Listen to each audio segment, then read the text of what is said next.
Greetings, guys. We're gonna currently get back on track with episode 4, Logbook.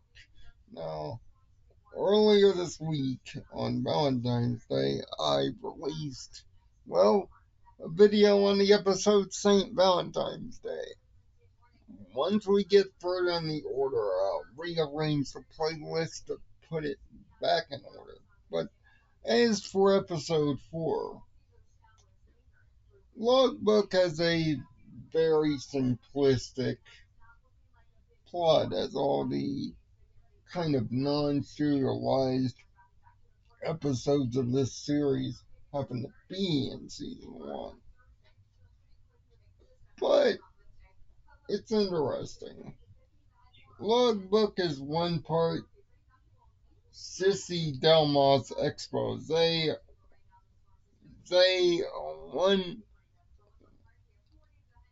one part blackmail plot, and another part the movie Speed.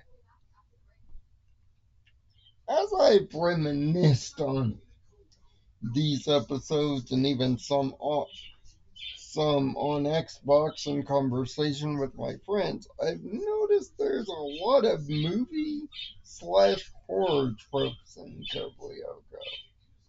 They're sneaky, but they're in there. Of course, the first obvious one that everyone knows about is End of Take. We'll get to that one sometime in March, it looks like. But there are other movie references throughout the series too. And oddly enough, this is the first one. It's sneaky. It's not as prevalent as some of the other ones, but it's right there. Logbook has Sissy kidnapping Oric's diary. Yes, men can have a diary too. And little bit of real life on me, I was suggested to have one during my early elementary grade school years. I would make an entry at the end of each day, just like Doug did. Well, that's part of the reason I relate to that show. Joe and Sissy decides to take it to get Oric's attention, which succeeds. Man, I hate it when the bad girls doing bad things end up working. And it's up to the guys to get the book back, because it has Lyoko information in it. Naturally, Sissy doesn't understand it, but she's willing to use it as a weapon to keep Oric in submissive control. And for the first bit of the plot, that's what it essentially is. We get great character beats, and actually Jeremy kind of not being a douchebag for a change, and actually trying his best to help for once. In fact, this is one of the first episodes where our earthly four are working together to resolve a real world problem before Xana even shows up. And we get to see their character dynamics really work together here. But when our favorite psychopathic computer virus decides to turn things up a notch, it's based on a simple thing: a trip to the pool on an electric bus in 2000. That's right. Lyoko was already talking about eco-friendly vehicles at the start of the new millennium. And this is where the references to speed come in. Yeah, there's no bomb on the bus, but this this bus is going to become a bomb as it's headed towards towards the hydroelectric plant, which makes this oddly, if we include the second episode, seeing is believing, the second attack on this poor place in 4 episodes. This one is brutal too, with just about as high of a possible death toll.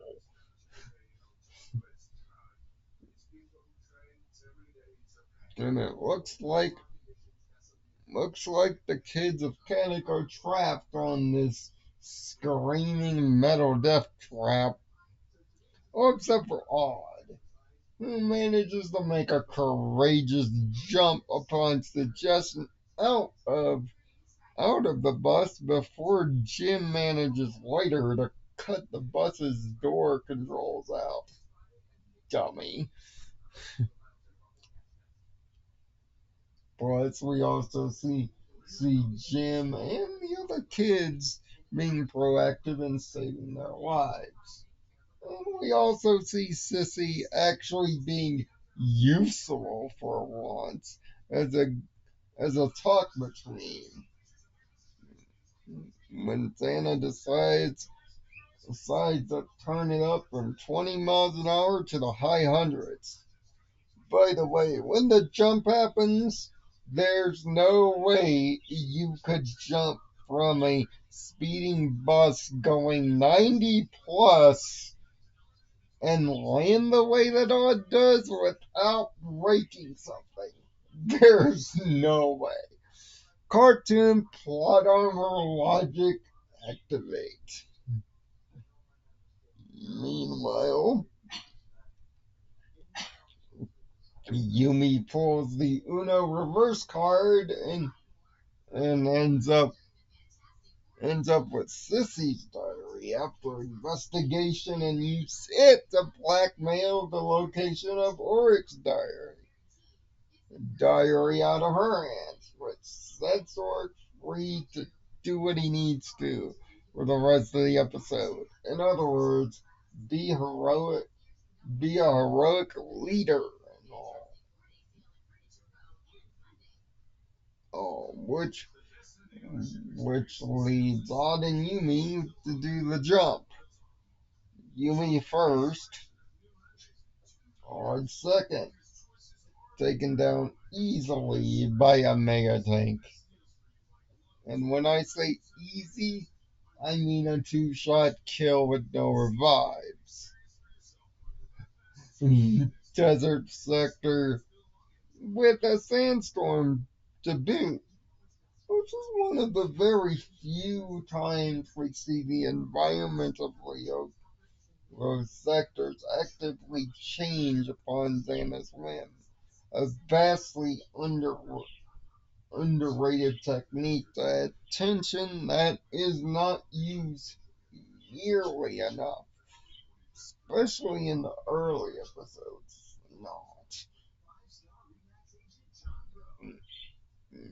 Not me.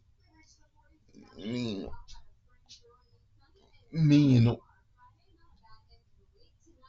Meanwhile, we see a little bit of Aelita's memorization in creating a bridge. This happens to be the first time we actually see it employed. Something that basically allows her to change the geometry on her whim, create domes, shields, the like. It's more of a defensive technique and an offensive one. And trust me, when she gets the offensive one, oh boy. It's like giving an already overpowered immune character the ultimate cheat code. But that's a long way. So before I get to talk about those things. But for now, as the bus keeps hurtling towards its horror movie doom, and everybody's wrapped on it to the end, we see Odd doing crazy things. Now, naturally, in Teddy Godzilla, him doing crazy thing with only one shot to go, beating a mega tank when he absolutely had to, was impressive enough to get a woo from Jeremy. This time, he truly does something crazy. Long chasm with mega tank behind them. The only way to get Aelita and himself over is a death-defying throw. Now, this is a matter of trust. And boy howdy, Odd throws her pretty impressively. With that amount of throw, he should enlist in the Olympic javelin. He pulls it off, of course, to get another Jeremy, phew, which is just the reused animation from Teddy Godzilla before the tower is deactivated, right before the bus crashes to return to the past. And considering Yumi already knows the location of the logbook in question, Yumi grabs it, unaware of Susie's predestined time knowledge, gives it back to work in a really romantic scene. You can tell they're trying to build up the romance using the light of the sun and the silhouettes in the background for emphasis, plus the romantic music. When this show gets really try hard, it gets really try hard. Right now, in the early episodes, these romantic moments are cute. They won't remain cute for very long, unfortunately. But this time, they're cute. Cute. Or gets one over on Sissy. Sissy bails in a pretty nice freeze frame with the theme song to roll credits. These early episodes are average to above average, mostly. This is another 4 out of 6.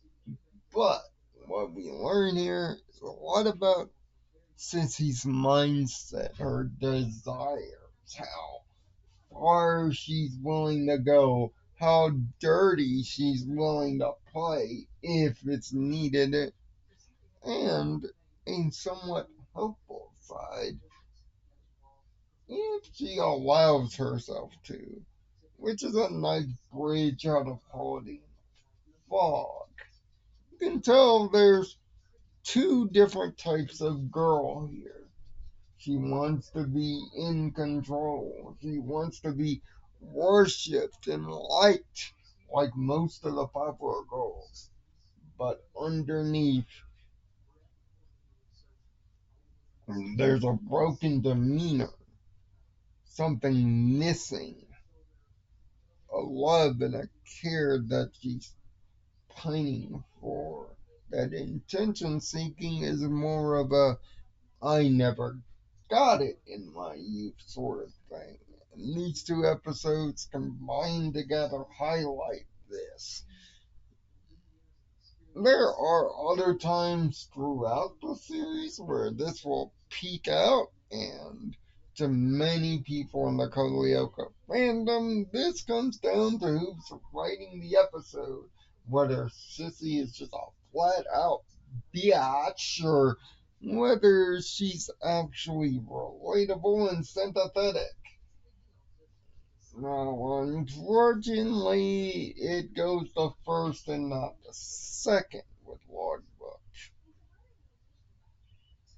Team go, team goes, team goes well. Interactions are good, and everything seems logically fine. Now that we're past the 3 episode rule, things are starting to settle here, and Logbook proves it. But it's episodes like Logbook that really make you benefit and love the soon to be serialized nature of the show. If stuff like the plot of Logbook were kept in serialized style, this could have made a major impact to the series going forward, and something to refer to later. Sadly, the two logbooks in question are never brought up again. It's really a missed opportunity. Codeoka were serialized from the start. I wonder how the logbooks would play later. Speaking of logbooks, in the far future, we'll grab one. And this logbook that we'll grab later down the road will be a heck of a lot more important. Logbook gets a 4 out of 6. And we're back on track.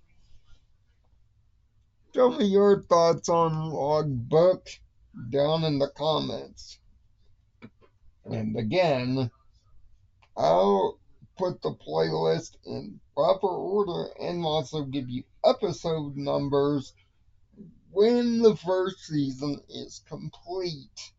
So be patient with that. I'm just trying to get these things done at a decent weekly clip. But I promise I'll make it right. Next week we talk Big Bug, which not great. Might be our first low point of our journey here, but we've got a long way to go. We'll get that done next week. I'm Nirvana Sparkle. Find peace in your own nirvana. I'll see you next week for another page in the Aelita Diaries.